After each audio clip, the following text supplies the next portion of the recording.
Channeling to me is less about performance, it's really about getting still and anchored and connected to our bodies, to come in coherence and enter a state of receptivity where we allow flow. Our biggest blocks is us ourselves. Like when we break through the patterns of self-doubt, of not trusting our own body signals, of not trusting our own intuition, when we break through this, then we receive access to this huge source of intelligence that is within us. The Akashic Records are a living field of consciousness, so it's less represented as a library with books to me, but the moment I open the records of a person or a tree or a flower, the way they show themselves to me is according to a specific frequency. So I'm curious, what does someone with already intuitive gifts, what draws you to ayahuasca? I will call her she because for me ayahuasca is a spirit, she's a consciousness, and by receiving her, I get the opportunity to tune into her consciousness, and to me she's almost like helping Mother Earth and all of us to remember.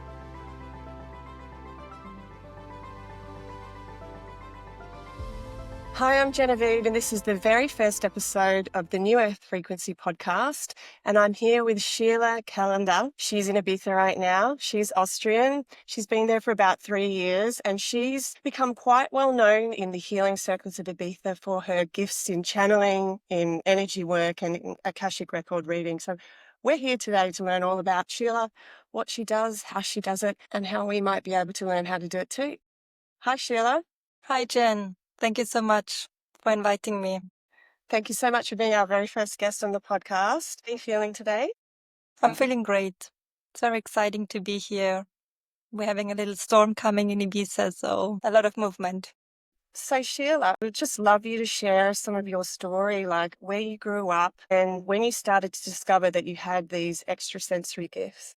Lovely. So I grew up in the countryside of Vienna, in the nature between a forest and a lake. And still, when I think back in this time, like growing up in this grounded environment, probably already helped my soul to grow into my gifts. Still, when I think back on the waters of my childhood, which is this lake, I know every cycle of this lake. Like I know winter, summer, spring, and autumn. I know how this lake looks in the moonlight and the animals that were living in this lake, the beavers and the snakes. So I was already as a child very connected to nature. And I actually grew up in a house with lots of scientists, especially like more from my age of like 6, 7 years old. I grew up in the house of Konrad Lorenz. He was like studying the theory of behavior. And I remember like they were all around me doing research. So I also almost like my soul chose an environment where research was done and science was all around, even if I didn't fully understand what they are doing. Like they were quiet, they were silent, there were many books. And I remember my childhood more from like 6 to 10. Like this is where my memory kicks in. And yeah, what I remember is that I was either playing in the house, like stories of humanity, was I started to write before I could write. Like there were just letters and words that didn't exist. Or I was playing outside with the fairies in the garden, with the trees, with all the little elves that I was envisioning in the forest. So I think already at these times I was like picking up on these energies. I felt all the spirits around in the house. It was an old house and I felt their presence. I was more scared by their presence at this young age. Did you know that was unique to you when you saw, elves and spirits and you felt them at that point? Or did you think that was quite normal for everybody? I would say I did feel it's quite normal, but also I did feel kind of different to others, like different in a sense I couldn't really connect easily to others. I remember I was in a Montessori school after from 6 to 10, and I remember many days where I was just sitting in silence by myself in a room and I didn't fully understand the games of the other children that they were playing on the same time. So I already had some difficulties to connect with most of them at this young age. But I remember like when I used to play with other children, I used to play things like we are warriors for love and we are connected to the water and to elementals and we're like fighting for the earth, saving the earth. We were like in the stars. So these were the games where I joined to play. We had like objects and little altars in the garden. So I think it was already coming out in that age. But yeah, growing up, yeah.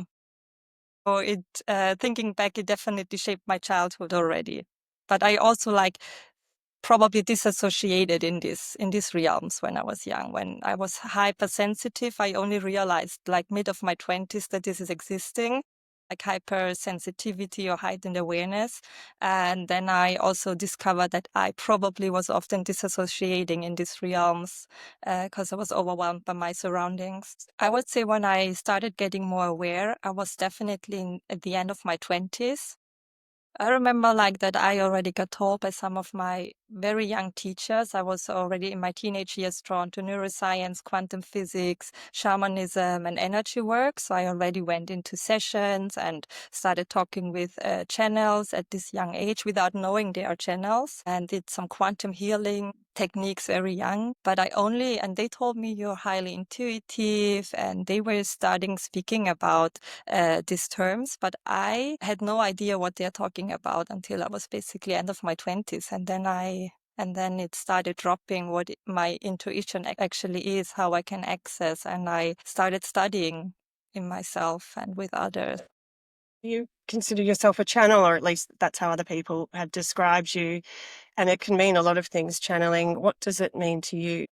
Channeling to me is less about performance. It's really about getting still and anchored and connected to our bodies, to come in coherence and enter a state of receptivity where we allow flow. And how I perceive it is nothing that is outside of us. Everything is within of us. It's stored in our cells. It's stored in our DNA. And by quieting the mind and allowing our brain waves and also our nervous system to get into the state that we call coherence, we can actually receive access to this information. And this is part of our biology and part of our nature.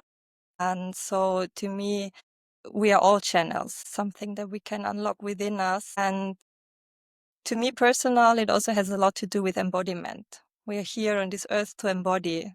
So it's not about floating in the ether. It's really about receiving the messages that are all already within us and sharing it with our frequency, but also sharing it with our embodiment, with those around us, kind of tuning into a specific frequency that is in the field, but also within us. And because it's within us, we can connect to it in the field.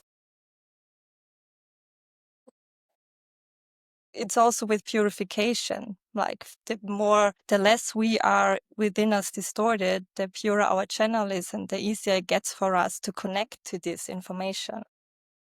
If it's sort of all within us, which makes sense to me, how can we explain then connecting to other frequencies? So when you do readings, for example, you connect to guides and many energies.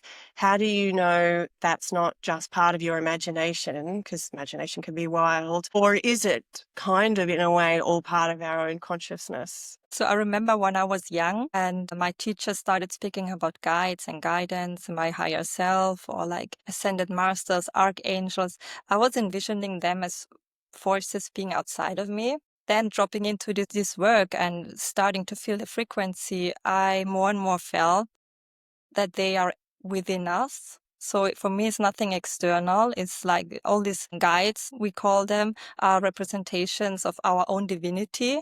And it's like our own highest potential in kind of a living field of frequency. So it's like, how to say simple, it's nothing that is external of us. It's all within us. And through signals and synchronicities and signs, we are guided by them through ourselves. So they more like when we see them, for example, as beings that represent compassion or acceptance or a space where judgment is not existing, we actually connect to something that we hold within us.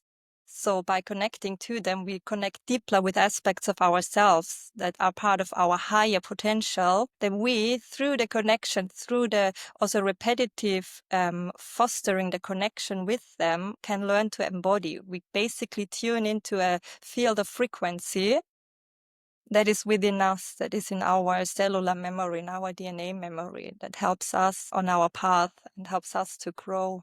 Yeah, it's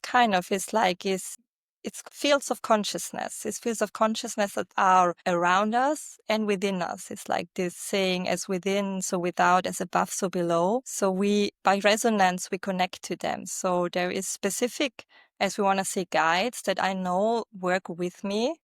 And often the people that are drawn to work with me, they also connect with these guides, with this consciousness. It can be like a consciousness that is, as I said, connected to compassion or like devotion or even like curiosity or protection that we have within us. And it's like with keys, we start unlocking it and then we can embody them.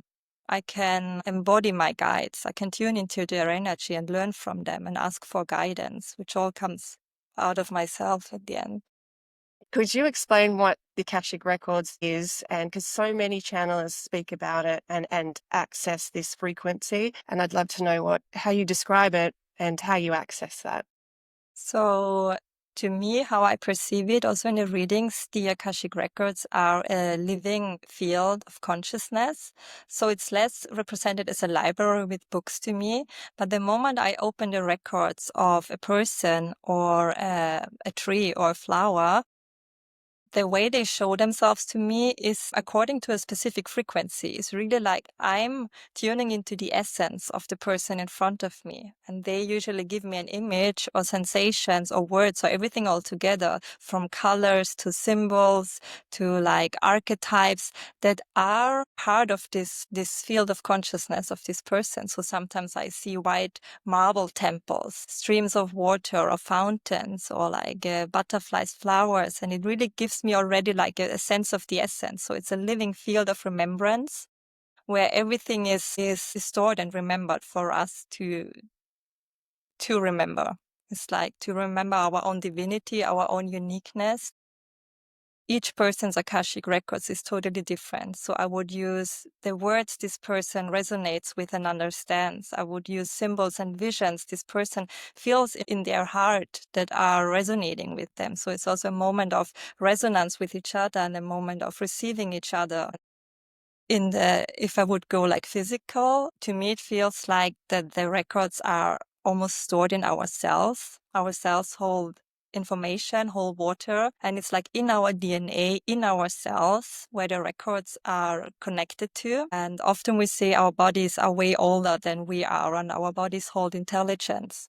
And it's also the portal through which I or we or many of us connect to the records is through our body, becoming really grounded in regulating our nervous system to a specific level where we don't function out of survival, but we are able to tune into this frequency, to quiet our mind, to come out of our conditioning, to be really receptive of this field that is around us and everyone can enter. It's just creating a moment of stillness and grounding.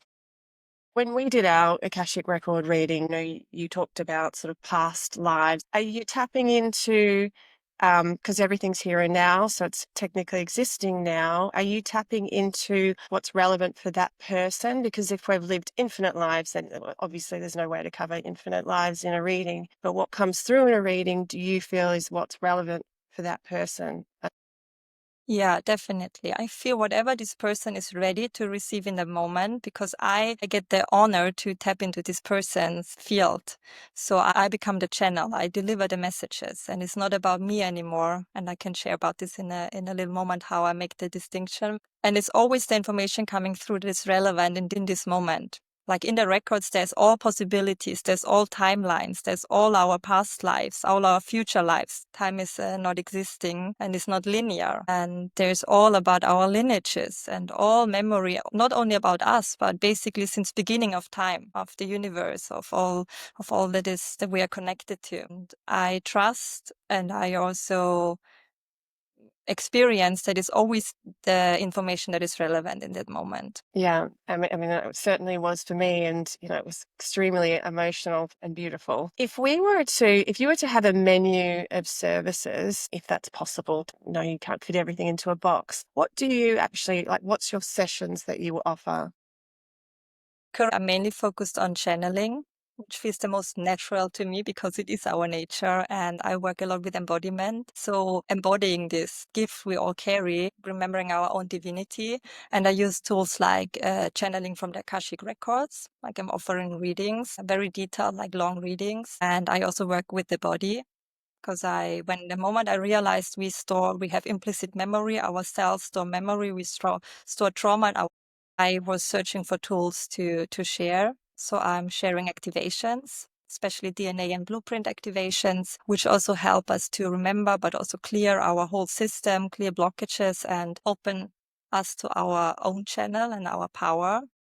But under the foundation of this is I often call myself is like I'm a doula as well.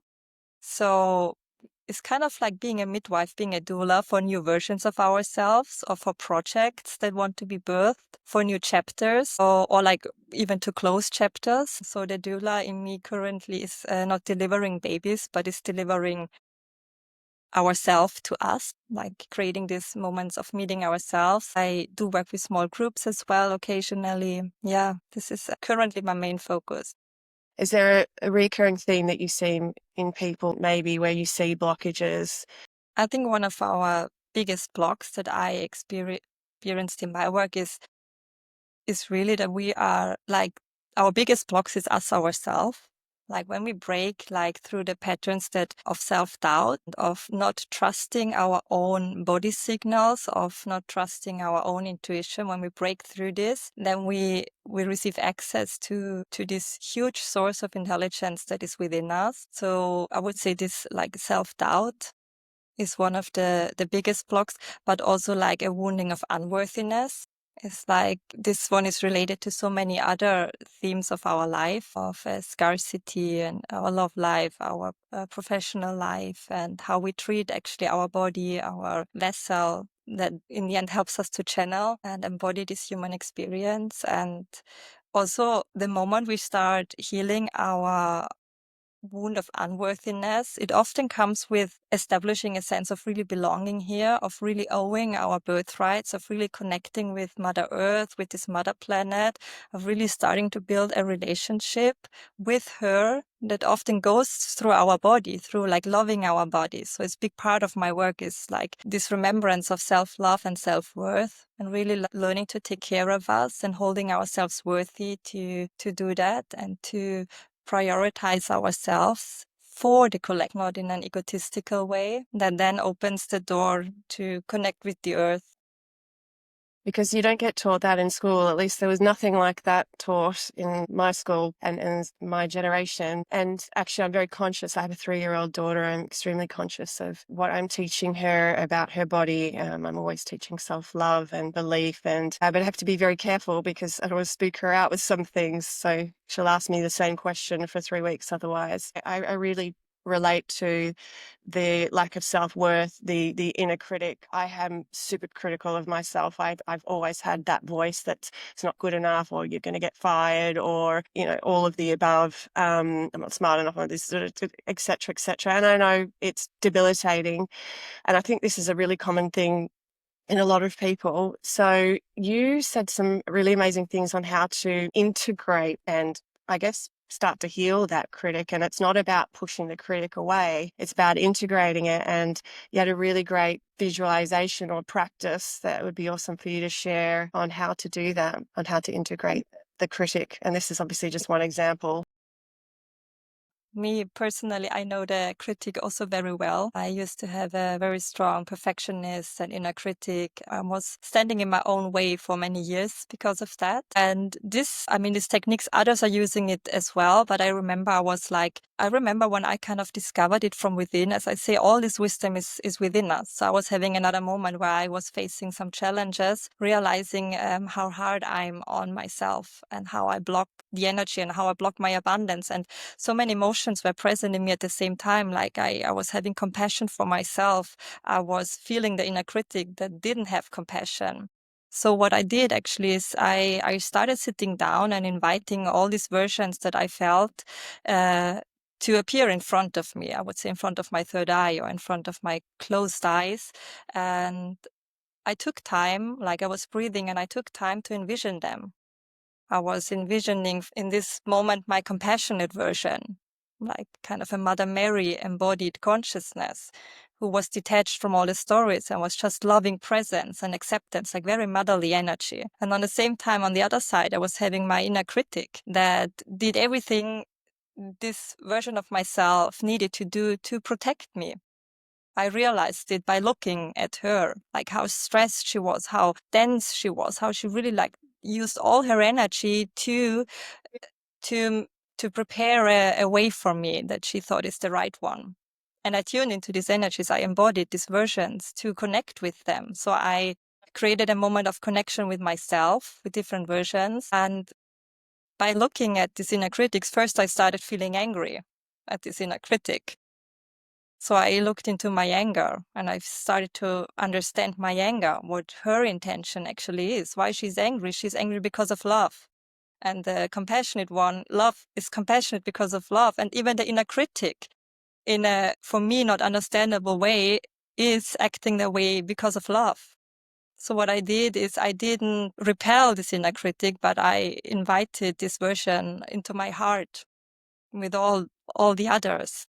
And in this moment, even like it was maybe the moment before I invited this version in my heart, there was this moment of really like softening. I felt it, like realizing this version is not against me. We are all here together to come home, to regain our wholeness and to remember is all fragments of myself. And suddenly I started missing myself. I started missing my center, my full capacity to be here. And by realizing all of this in this moment, I invited them back into my heart. And this is what I always do when I meet versions of myself, especially the ones that are in my shadows, especially the ones that I don't want to face and I don't want to see, because I'm meeting my own judgment when I see them, when I'm meeting them. So I do this sometimes almost every day, like in little moments, finding this loving spot in my heart where I'm not judging myself, where I'm not repelling myself, and I'm telling myself it's all on me.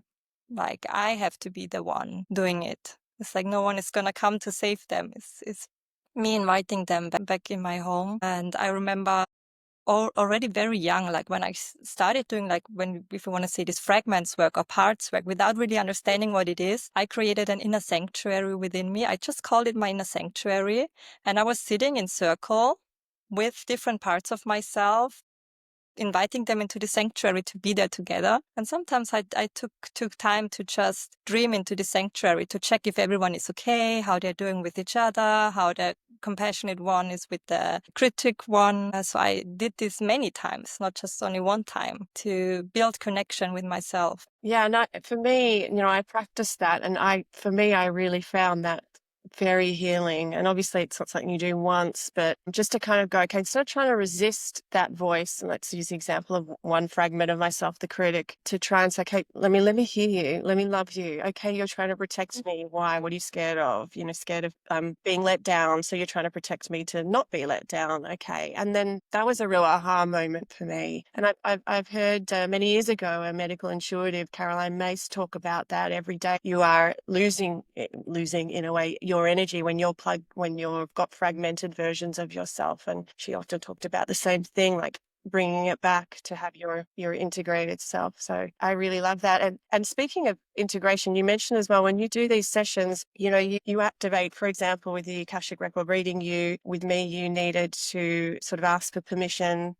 And you had a way that you would prepare to activate. And then there was also, you mentioned, actually it takes time for you afterwards to integrate. It's not just okay, whatever the session is, and then you're done and you move on to the next. Actually, for you take a lot of energy of the other person and the shared energy. So it'd be great to just touch on that. So I thought that was really interesting.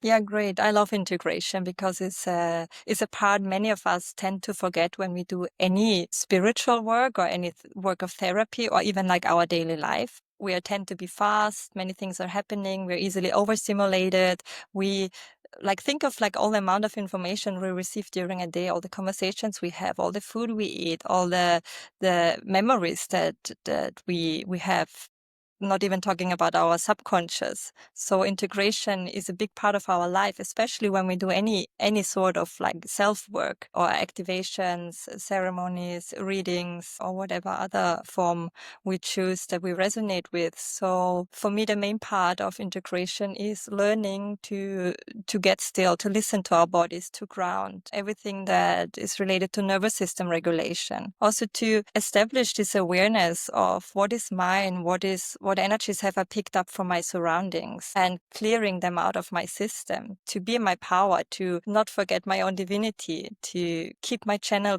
to stay connected to nature, and to quiet down my mind. And it's also in every activation, is in every reading that I do, is also shifting something within me, because on this level we are all connected. So the stories I hear, usually I relate to all of them. I feel like I've lived all of these stories in this or other lives. So many moments in other people's story I experience through them. I really deeply resonate with from my own experience or from my own remembrance. So it shifts within me things that I sometimes don't even understand in detail, but I know I need to rest and create space, because this information that is unlocked in our body needs an infinite moment to be embodied.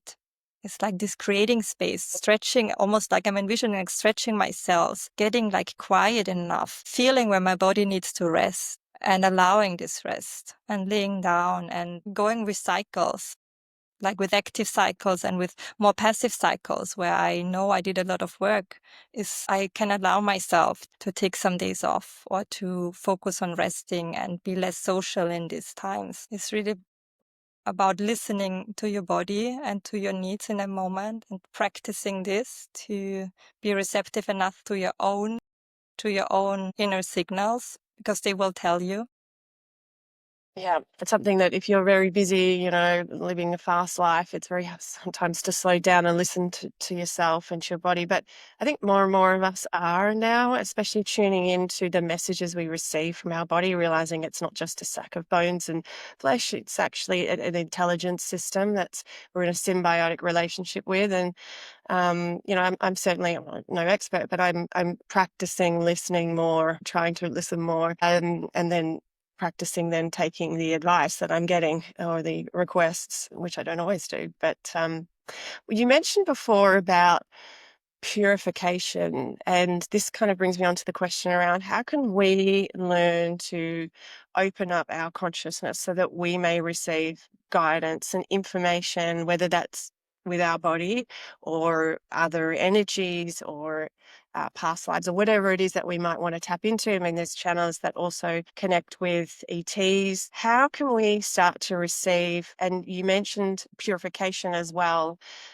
Is it important, for example, that we need to be pure to have a pure channel? And I guess, how do we do that? And do you have practices or mindset shifts that can help us receive more?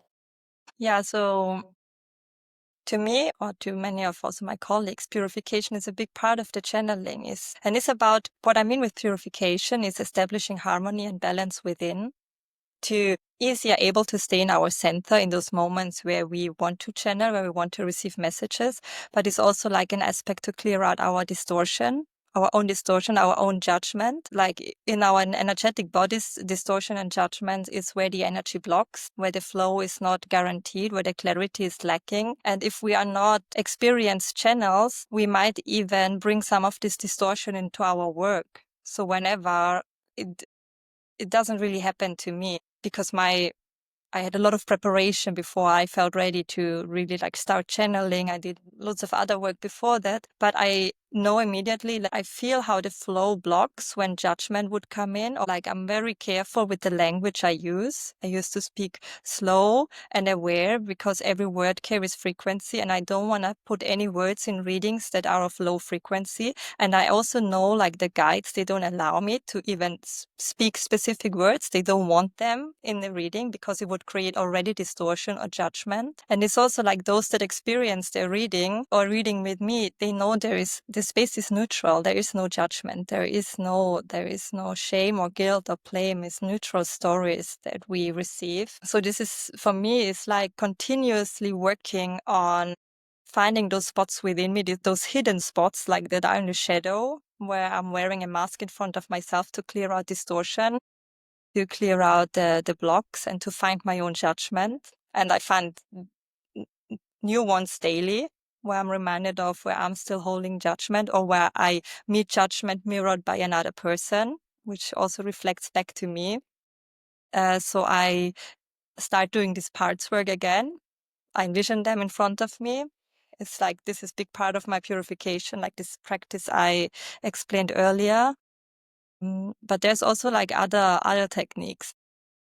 I live around the sea with salt water. So whenever I'm at the beach, whenever I'm swimming, I ask for purification. I work with the energy of the water. I ask to be purified, to purify my channels. I ask the same before I go to bed. I check in many times during the day if I'm fully in my center, if I have picked up on energies around me, if I carry emotions that are not mine to carry, and ask for command clearing, because we can command our bodies and ourselves. We can communicate. We tend to forget this, that what power we hold. We can communicate ourselves to heal. We can command our body to teach us more about self-healing and to heal during our sleep. We can communicate with our guides to send our signals to understand something or to learn. So often I ask for purification ritual. I am in the water. I'm like, guide me into a vision, into a meditation of purification. And I get still and receptive to it. So it's a lot related to nature, like water, nature, amazing to clean our energies, but also like slowing down and becoming present, where we lose our center and becoming slow enough to witness our own judgment and our own distortion when it is lived. And Sheila, how do you trust what's coming through? Because as I mentioned earlier, when I love meditation, and I can get into this really beautiful place of just peace. And like, I like to think I envision that I'm one with source energy and one with my higher self. And it's just this lovely, lovely, lovely place. And yeah, I often do think that I get clarity. The more I meditate, the more clarity, because I feel like just answers will pop into my head. But I never feel like it's something that's not me. I still feel like that it's me. I never feel like, oh, who's that? That sounds like a different voice. That might be my spirit guide or, an ET.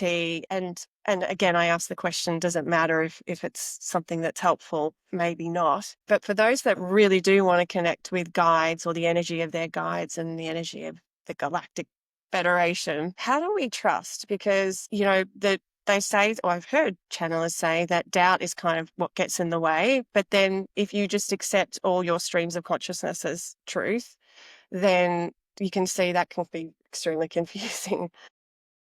So I started a little bit earlier because even if later in my life I realized I'm high sensitive and I started understanding what is meant by intuition. It was just a word to me, intuition. So I didn't like all these terms like trusting yourself, allowing your intuition. Even in my early 20s, I didn't know how to work with them. I didn't know what they mean. I didn't know what place in me is a higher self. What is intuition? Like I was more or less disconnected from my own body. So I needed to learn through contrast, like I was coming from the way of not trusting at all, of not being connected to my intuition, and taking all these little baby steps through trial and error, like this self-work, self-healing journey that is ongoing to understand myself and to understand my body, often through like, as I said, trial and error. So like when things didn't work out, I look into it. When I blocked myself, I understood more. I started observing my habits. So it was like literally this journey of experiences that made me come closer to my body and learn me to trust, to feel the difference, to reach a certain level of self-awareness that comes through looking within, but also through understanding my power of I can command for my life. I can command myself to teach me. I can start building a relationship with my higher self. I said many meditations years ago trying to connect to my higher self, and it was just silence and thoughts. And I didn't know how to envision her because I didn't know who I am. I didn't know how my field, how my essence is. I went on a journey to discover, to remember who I am, to remember my divinity, but I didn't know. So it was through that journey that I learned to distinguish between what is my thoughts, what is conditioning, what is a programming, to find the distortion, because it doesn't feel like truth. It doesn't feel good. It gives me a body feeling that is close. I knew there's some work to do for me, working on specific mindsets or conditioning also from my lineage. And when I started feeling at peace with something within me, I knew is closer to truth.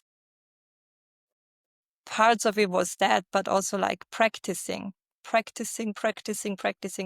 devoted myself to this. I was very young when one of my biggest dreams was to really meet myself, as early as possible, as whole as possible, like infinite whole, to enjoy this life with me. I was like, I really wished for enjoying this life with me. I didn't want to lose time. I was like, this was priority for me to meet myself as early as possible, to have as many years as possible with me, with really being me, beyond all conditioning, all programming. And the same I had with my healing my mother and father wound. I wanted to heal these woundings as early as possible, to find this space of peace and gratitude, to enjoy them as opening me the portal to this world as long as I can. So I prioritize this self-work of self-awareness and learned how to trust me, usually through moments where I didn't trust myself and abandoned myself, rejected myself, and then, as we would say, received the lesson in self-love and self-worth. And then understanding a little bit more to trust myself and observe how I move through life. And with my guides, it's about building a relationship. And all of this comes again to building a relationship with myself and my body, which is a big part of me. So by fostering these relationships, by getting still, by taking moments to also tell my body, I listen. Give me the signals, and to learn what is a signal of alignment, what is a signal of disalignment, what is a signal of a path or a decision is open and full of light, or what is a signal that is showing me this is not resonating with my truth, because it doesn't feel good to me. Yeah. And what is it that is not feeling good? Like I wouldn't say zero, but I was lacking emotional intelligence. I didn't even know what this word means. I really needed to learn, like a scientist, what is meant by emotional intelligence. I feel like from the start, like I needed to observe human behavior, my own behavior, and learn. And through this, I gained trust.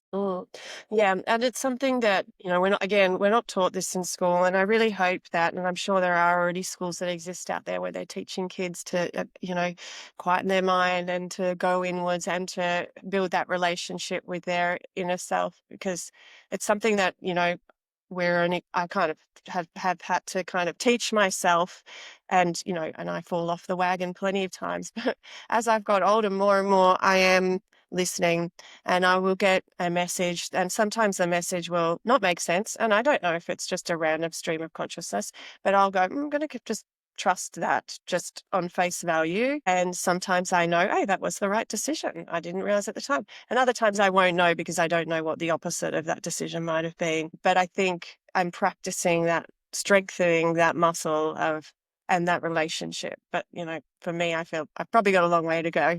I did want to ask you, I mean, there's just so many rabbit holes we can go down on because it's just so fascinating to talk to you, Sheila. I really wanted to ask you about ayahuasca, because you often support ayahuasca ceremonies, and you've been assisting Brazilian shamans and sitting in ceremony recently. I'm not sure how long you've been doing it for. And, I've always kind of understood ayahuasca to be, helping us expand our consciousness, open up our third eye. So I'm curious that what does someone with already intuitive gifts, what draws you to ayahuasca? And what does it offer you that you can't otherwise get in, sitting in channeling or in the intuitive work that you do alone? So I would say I will call her she, because for me, ayahuasca is a spirit. She's a consciousness. And by receiving her, I get the opportunity to tune into her consciousness. And to me, she's almost like helping Mother Earth and all of us to remember. So it's a tool that I use, very humble, I resonate with. To me, it's a feminine medicine, if we want to say. So it resonates with my overall feminine approach of being receptive, of getting still, of connecting. And I do go there first to purify. Is really helpful to me to purify my channels, to purify myself. I see it as also like an offering to the collective. Like every circle that meets is not, we're doing individual work, but we're also doing work for the collective. We are meeting in a circle to there's also always like some connections in the circle, like of themes. So the thoughts we have, we share, like I'm not speaking them out loud, but I share them with the circle and the collective in the field. And it just is a moment of coming home to me, of meeting myself, of going in connection with others, of being reminded through her consciousness of like how magical life is, how whole we are at our core, and a moment of deep resonance for me. So I think this is what calls me to go there again and again. In honoring my integration time and waiting for the call, like it's less me looking for it. I receive a call and then there is an opportunity. And if it feels good and I have time to integrate, I choose to go and to sit in circle and to share presence. It's both like very intimate, deep work, but also very joyful work. Very joyful, very heart-centered, very like it's connecting me to the Divine Mother, to the Divine Feminine within me. By receiving her, she's clearing out distortions. She's helping me releasing habits that I have and blocks. So it's just another tool that I love to work with, especially because it's happening in circle. I wouldn't go by myself. It's like the circle that is supporting me. It's like this establishing this humbleness of being in circle and doing work together, like for the collective in a communal thinking. It helps me also to experience ego death. So during the ceremonies, I get very humbled. Sometimes I feel like I start embodying Mother Earth. I'm crying her tears. I'm crying the tears of the children of this earth as an offering of the man that can't cry. The tears of my ancestors. And I allow everything to flow through me. Like I become receptive and a channel, and I do release for myself because I also hold the tension. And I'm resonating with it, but it's way more than that. So it teaches me to be humbled. It teaches me I come as a student every time. I come to research. I come not as a teacher. Come in a very humble position, and every time I'm there, something in me remembers more deeply to stay humbled and to bow to life and to not put anyone on a pedestal. No guru, no leader, not myself. That we're all equal and we're all in this together, and we're in a collective field, and that no one is better than another. Yeah, and so I imagine that you are receiving, messages, whether that's from your higher self or the higher collective, but it's also making you feel even more connected to the collective, hence the emotion, because that's sort of the sort of barrier of here's our energy, here's someone else's kind of dissipates, and you realize that we're all one. I want to talk about Ibiza, because you often call Ibiza a she. She has her own frequency. What does Ibiza and her energy mean for you? Ibiza means a lot to me. I would say as many that are here, I also felt called to be here. It was very magical. Like Ibiza is magical, and how I came here was already magical in itself. Years ago, I saw a picture of Esvedra in someone's Instagram story, and I received a call. Like I heard this voice in me, and it was like, "This is the place you need to be. Go there." And I almost asked Spirit. I was like, "How? This is a formation of stones, of rocks in the ocean. I was expecting it South America, and I didn't even know what to Google for, like rock in the ocean. So I made a prayer of, okay, guide me. And I detached, I let go. Like it was just a moment in my life. And I think another 2 years later, I felt I cannot expand further in Vienna in my environment. So I was calling for personal expansion and growth. I was on a quest to meet myself on a deeper level. And I felt I cannot do this in the environment where I'm the person that I was. So I felt the call to leave this environment and go somewhere where no one knows me, where I can start humbled in not knowing myself, which was how I felt, fulfilling like this deep longing within me for deeper connection and for remembrance and for a life that feels alive, actually. So I went into a deep hypnosis and asked for the place to go. And it was just one word, Ibiza. And I saw like all these almond trees blossoming, like pink almond trees everywhere. So I asked the question, it's like, how? And the answer was, let go of everything. Trust. I get goosebumps when sharing it. So I packed. I prepared for 3 months. I quit my contract for my apartment in Vienna, packed everything in boxes. I put it on the attic of my parents. I really detached from everything, from the man I was seeing, from the car I was driving. I booked a one-way ticket to Ibiza. I had one suitcase, and it was literally the morning that in front of my house, the almond tree started blossoming, that I received the okay for Ibiza because I needed a place to stay. And it was the same morning. It was like, yeah, I have a place. Come to Ibiza. When can you come? It was the morning the first almond tree blossomed. So I came to Ibiza, and the first impression I had is how magical she is, how magnetic she is. I felt I can easily tap, if I'm open and receptive, into a flow here on the island of really being guided, of trusting. Even without a phone, I will meet the right people in the right time. So she really taught me like that life is magical and that there is something like a flow existing, that you can actually take a current that you can tap in and that is guiding you. And she taught me to trust by this. And on the other hand, she fast speeded my personal growth and transformation. So how I perceive her is like a place of transformation and remembrance, both remembering who we are, and if we are open to it, and if we are willing to face ourselves and to face our shadows, to fast speed our personal transformation and growth here, held by her. Like, I started working with her whenever I needed something. I prayed to her and to the gods and goddesses of the island. The energy that I felt is extremely magnetic, but it's also like it's a crystalline structure, like the earth and the minerals is very ancient land. If you want to say, it's connected to Lemuria and Atlantis, to lifetimes many of us have connections to. So it helps us to connect us to these lives. And I even remember there was this old man sharing with me, have you seen all the rosemary on the island? And I was like, yeah. And he was like, this is a plant of remembrance. Ibiza helps us to remember who we are. And I felt that. I felt that. I was like, this is amplified here. Everybody knows Ibiza. People are magnetically drawn to be here. And Ibiza can either make you lose yourself or make you find yourself. And it's your choice. It's just a choice. If I'm losing myself here, or if I'm finding myself here, which is also the beauty. It's like contrast is shown to us in a very small place on Earth, where in specific months many people are. And everything is very much shown on the surface where humanity stands. It's like we are in between timelines. We are in between consume and ego and exploitation. And on the other hand, self-awareness and remembrance and divine service and remembering our own divinity. I always wondered, because everybody on the island refers to it as a magnetic island and East Fedra as a magnetic place.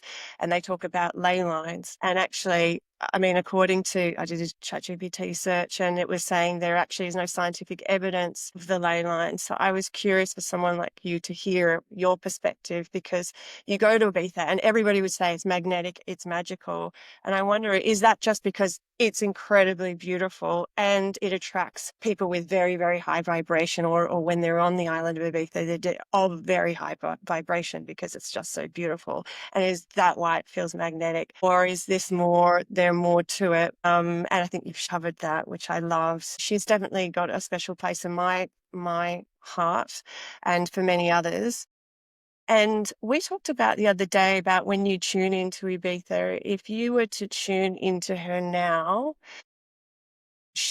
what would she say? So the way I perceive her when I tune into her is it's like this wild feminine energy that is not fearing transformation and that is not fearing herself. And it feels kind of like brave and curious at the same time, to almost bring to the surface what is underground. And if I would ask her for a message that would come through in this moment, is she telling me that is now more than ever, but time is infinite, utterly important to really stay true to ourselves, to choose integrity and authenticity over everything, and to put in the loving care and work that each one of us needs to truly meet ourselves, to be in harmony with each other, and to not fear ourselves, to not fear our shadows, to learn to love our shadows and to embrace our shadows, to bring harmony, to first to ourselves, but then to share it with others. And also, she's reminding that we are frequency, and that our frequency has an impact, and that we're more and more invited to open up to this consciousness that we are sharing our frequency with others. And what frequency do I want to share in these times? Yeah. She feels very wild and alive and curious. Like she's almost like she's not fearing the shadow. She wants the shadows to dance with us and be with us and be visible, like not be under the surface, like bring it all out so we can see and meet each other in a very alive, feminine way. Yeah, very beautiful energy. I love that. Because obviously it does attract a certain type of people as well that want to go for the clubs and the, you know, which is fun too. We all want to have fun. And then it has very much that hippie culture. And then of course it has the native people that have grown up there. I love that. And I love you, Ibiza. um, I want to talk to you about the new earth frequency. It's a term that's, you know, can feel a bit poetic and abstract, but what does it mean for you?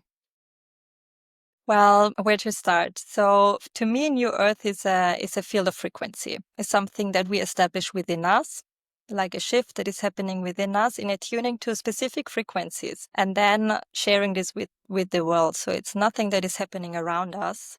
It's something that is happening within us, similar to what Ibiza shared. Of course, it's like already weaving into each other. This is how it always is us choosing to embody a specific frequency. And with specific frequency, I mean the high frequencies, especially a frequency of love, of compassion, of acceptance, and rippling out this frequency into the world and choosing from this frequency, making our decisions in our daily life from this frequency, from a frequency of love, joy, and gratitude, really anchoring and like embodying this frequency within us and stepping away from frequencies of fear or worry or judgment or blame or guilt or shame, which keep us in lower densities. And to me, these times are over. It's a moment of choice, of not following leaders and politicians with blind eyes, but about every day asking myself, what is my integrity? What frequency am I vibrating? What earth am I choosing to live in? Where is my focus? Where are my thoughts? Which news do I see as relevant? And which news are not existing in my reality anymore? This is New Earth frequency. And then when you choose like these frequencies, when you put in the work, when you, as we want to say, vibrate on these frequencies, you meet others on these frequencies. And it's really about them, about building communities. New Earth for me is a lot about building communities, not only physical, but also energetically, like restoring circles. There were times on this earth where civilizations got destroyed, where circles of trust got destroyed, circles where women were sharing the gifts, where the balance between man and woman was given. And then there were times of betrayal and mistrust. So like New Earth is also about restoring this circles of broken trust, of releasing some of the heavy old karma we are carrying and remembering our own divinity, our own power, our own inner channel, that we don't need anyone else to tell us that we have everything within us. And then share this. It's like a field I offer. If I go in connection, I offer, I hope, I wish, I work on this. I offer a field of acceptance. I offer a field of compassion. And whenever I feel, and I'm also like continuously learning, I hold judgment, I take time to look into this. To the next moment, I have an opportunity to be more anchored in my compassion, be more anchored in my acceptance of another, and realigning my focus in these situations and tuning into this field of frequency. And it's around us. Around us, it's within us. As I said, we're connecting. New Earth frequency is within us and it's already built. It's already alive. It's nothing new. We say New Earth frequency, but I don't know if we say old Earth frequency, new Earth frequency is something very ancient, infinite in time that is already within us. And now more than ever calls to be unlocked, to make a choice every day, like all the little choices we make in choosing, as we would say, timelines of new Earth frequency or old Earth frequency. Yeah, because if, you know, there's only here and now and everything is infinite and there's technically no past or future, then like you say, the new earth frequency is more just a symbolic name and, you know, in a term, I should say, for, I guess, coming out of more of that denser vibration and into a higher vibration. At least in my bubble reality, there's probably infinite realities where this isn't happening. And so for my reality, I'm choosing to into this term and to align to this vibration. But for all I know, outside my reality, there's nothing there. But thank you for sharing that explanation. Do you ever get a message, and we'll wrap up soon, but do you get a message about humanity's future in the timeline that you're choosing? I do get many messages. I just tune in which one wants to be shared. I think one of the messages that I receive definitely the most, there's actually two I want to share. One very recent, actually today, and another one that I received since months and years is how to express coming in our own authenticity. This is where we're going, like into our own truth. It's really an invitation for all of us to. It's also like when I connect to Mother Earth, it's also what she's telling me. It's like coming, loving us, accepting us, seeing our own divinity, not giving our power away to external circumstances, coming in our center. This is also what brings harmony to the earth, what brings balance. It's establishing within us, also with the planet. Like the more we start loving ourselves and holding ourselves and our body worthy, the less we would harm this planet, because then we start realizing we are not separate from her. Like I remember when I started accepting this mother planet as my mother, and I started to feel welcome here. I feel belong here, and I started caring for my body. I started caring for the earth, and I didn't see any separation. And I connected to my birthrights, and this brought me more and more into my own truth, into my authenticity. Masks are falling. We see it everywhere currently. Masks are falling, and we're more and more entering a time where frequency, where consciousness are like words we work with, energy. We at least in my bubble, it's growing. Consciousness is expanding. So it's also about us realizing our power, realizing our frequency. And through authenticity, we really vibrate it. We cannot wear a mask in front of authenticity. And I love that because it's like by being your authentic self, you're doing everyone and everyone around you and Mother Earth a service. It's like that's your almost one of your purposes in life is to come here and express your authentic self. So not only if you stifle that, you're not doing a service to yourself, but you're not doing the best possible service you could do for those around you too. And I love that. And it's taken me a while to get to that point. And I'm starting to do that now to express who I really am. And that's also reflected in the work that I'm doing. For many years, I was doing something where I wasn't really feeling like it reflected who I am, but obviously that's all a learning journey. Just for some closing reflection. I'm going to play the role of my very critical, closed-minded brother. Sorry, I shouldn't say he's closed-minded. He's brilliant. He's my brilliant, amazing brother, but he's a very academic. If I talk to him about frequencies and new earth energy and Mother Earth having a frequency, he would roll his eyes and go, to quote Patrick Swayze, and goes, "What a crock of shit. What is this?" And I'm often like, just kind of like saying, "But you got to open your mind up and this and that, but this person says," and he's like, basically, "What proof do you have?" Is there a question or an exercise that you would get a critic like that to open up and to kind of maybe think twice about maybe there is something else? I stopped, or I would say I stopped is a good word, explaining this world or my world to the critics.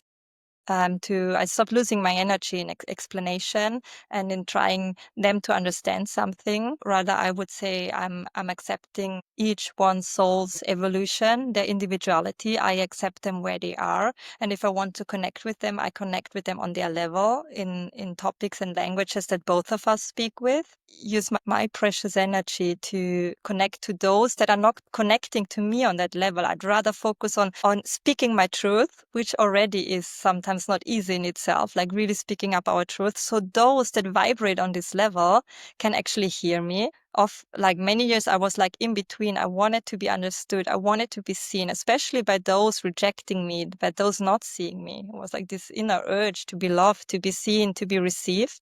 And I was mainly focused on those not receiving me And I received heartbreak after heartbreak after heartbreak and rejection until I shifted my focus to actually putting in the energy to embody my truth, to speak my truth unapologetically, first to myself and then to others, to allow those that speak this truth as well, like that resonate with it, to receive me actually and to receive each other. And this changed a lot in how I walk through life and where my focus goes. In it almost motivated me to more and more find my truth. To more, because as all of us, I'm also craving connection, and I love to have a mirror. I have balance in being in solitude and doing some inner work and then going out again and connecting with humans on that level and trusting that even in moments where there was more silence around me, these in-between states where I didn't do the shift, I just needed to trust and be comfortable with that, trusting that those that are open to listen will listen and will receive it, and I can receive them, and we will meet each other on our frequency. But in hiding my truth and trying to convince those that didn't believe, I was missing the point of where the truth actually lies. There was someone listening who is absolutely heartbroken, lost, anxious, just in a really dark place right now. What message might you share with them? What comes through to me is like I immediately connect to the many heartbreaks I received myself. Like and we all experience heartbreak and hardships, and I also experienced many, so I have compassion for them, and I know how it feels to go through a heartbreak.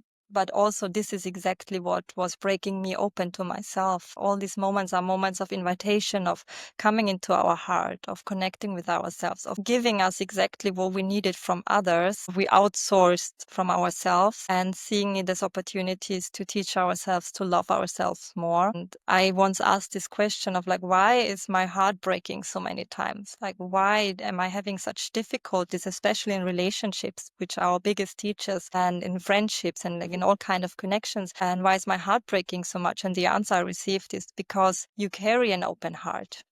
Your soul asks for love and asks to embody love. And so I started shifting into like away from like a victim mentality into a self-empowered way of thinking of this is me breaking open to my own vulnerability. So this is also what I would tell them is like opportunities to learn to love yourself. And this is the most precious opportunities you can have, is really anchoring you in your heart, and it doesn't go away anymore. It's like all these moments we have where we are, for us humans, it's hard to experience, it's painful, but it's really breaks us open to what this all is about and brings us back to love, loving each other within us, loving the earth, and it starts within us. So it's a gift. It's also a precious gift to break open and to feel. When I realized I feel, at least I'm not numb, at least I'm not frozen anymore, because I was numb and frozen myself. And I was like, at least I'm overwhelmed by the emotions, but at least I'm not frozen anymore and numb. I connect to my sensitivity, to my nature, to be a channel, to channel all this information and to walk through life self-empowered. We are being reminded of our true nature, and this is being a high sensitive being, which starts, our heart is a portal. Our heart is a portal through which we channel. We women also through our womb, through our whole body, but especially our heart and our womb are the portals through which we channel. So the open heart is what opens the field to channeling, and it comes through these moments of heartbreaks. So I guess I would give them, to summarize the message, to take this as a moment to learn to love themselves, which is the most precious part of human experience. And I mean, somebody who's experienced heartbreak, I would say that is the thing that I had to learn. And that's not to say that I've learnt it perfectly now. But it's looking back, and obviously when you're in the thick of it, it's hard to hear that. But when you kind of know it logically, it makes sense, you know. But I really look back now and I'm like, it was because the rejection and the heartbreak was because I was rejecting and myself or not feeling I was worthy enough. And I remember reading Marianne Williamson's Return to Love, and she said that it's like a spiritual detox. It's getting you to look at the bit you need to heal about yourself. And I think that was a aha moment for me. But to anyone out there that's listening, that's going through it, you'll get through it. It's awful. And a lot of us have been there. Most of us have. Is there any final messages you might want to share that's on your mind at the moment? Yeah, I feel like even like staying with the last question is like offering like being seen by others and being seen by yourself is something that is just very precious to learn, like being received by each other, receiving ourselves in those moments of vulnerability. And yeah, and I feel like this morning I was, maybe this also wants to be shared. This moment I was connecting with the earth actually before reading. I was like giving her a moment to arrive in my space because I felt we are sharing and we're doing some beautiful work as well together. So I invited her. And there was also always when I'm speaking to her, I have this moment of like, oh my God, I'm like, she's like an idol. Like I felt I'm excluded, like I'm separate. And how she arrived was exactly this. She arrived and immediately she was like, I'm not separate of you. This earth is not separate from me. We are not separate from each other. So if another person is going through a heartbreak, can I receive this person? Can I offer a hug? Can I offer a field of compassion and love in a moment where someone shares their story with me? I feel like it's like a big invitation to receive each other, receive, receive this earth. We are held, we are cared for. To really choose this timeline of love that is calling to be chosen, and to put in the work to learn to love ourselves, to embody it, and to love others, and remember who we are at our core, and that we're not separate. Beautiful. It made me a little teary because it's such a beautiful thought. You know, you really taught me about connecting to Mother Earth's energy. And it's something that, you know, I'd never really thought to do before. But then when you think we've all got consciousness, why wouldn't Mother Earth? Animals have consciousness. Why wouldn't, you know, Mother Earth that have her own consciousness? And since I've started to think like that, it actually moves me to tears. So Yeah, it's just so beautiful. yeah, it So is. thank you for sharing Thank you that so message. much. Sheila, where could people find out more about you? And you can people book a session with you? How's the best way for people to connect? I would say currently the best way is to connect through my social media. On Instagram is Temple of She. Is where I created a temple to receive each other. And the she is not referring to a woman, but it's part of my name of Sheila. So it's the first part of my name. So it's kind of, I'm offering my temple, which is all our temple when there's no separation, to meet ourselves and to receive each other in our truth and to realign with our essence. I have a website. It's also Temple of She. It's currently offline, but it will be online soon again. So this is another option to book sessions with me or to connect with me. Sheila, thank you so much for joining me today and being our very, very first podcast guest. It means so much to me. And thank you for sharing your gift to the world and all your, you know, gifts and information today. I really appreciate it. And we really appreciate it. Thank you so much. I could talk hours with you. It feels so natural.